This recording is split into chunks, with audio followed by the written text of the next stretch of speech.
कहानी मगरमच्छ और बगुला की चालाकी। बहुत समय पहले एक शांति भरी नदी में एक मगरमच्छ रहता था। वह बूढ़ा हो चला था और अब शिकार करने में उतनी फुर्ती नहीं रह गई थी। वहीं पास में एक लंबी गर्दन वाला बगुला भी रहता था, जो छोटी मछलियां खाकर दिन बिताता था। एक दिन मगरमच्छ को कई बार शिकार में असफलता मिली। वह नदी के किनारे थककर लेट गया और सोचने लगा, अब शिकार नहीं होता, कुछ तो तरीका निकालना होगा। उसी समय बगुला वहां आया और मगरमच्छ को उदास देखकर बोला, मगरमच्छ भाई, क्या बात है, आज मछलियां नहीं खाई?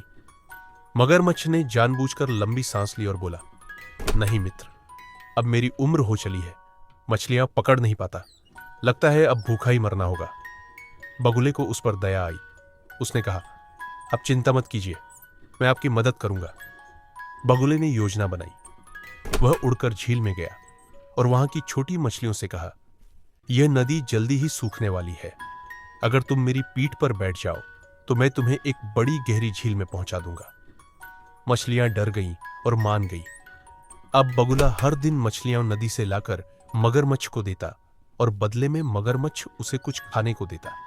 यह सिलसिला कई दिनों तक चला, लेकिन एक दिन एक छोटी चतुर मछली ने देखा कि न तो कोई वापस लौटा और न ही किसी को नई झील में पहुंचते देखा।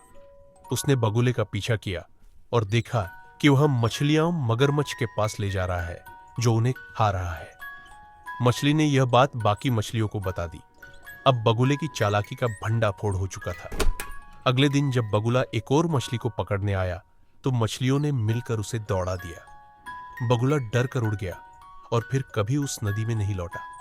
इधर मगरमच्छ भी पछताया कि अपनी भूख के कारण उसने बेगुनाह मछलियों को खाया और एक बगुले की धोखेबाजी का हिस्सा बना।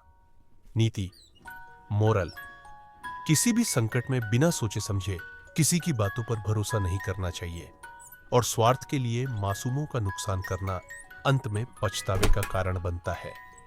Do like, share and subscribe.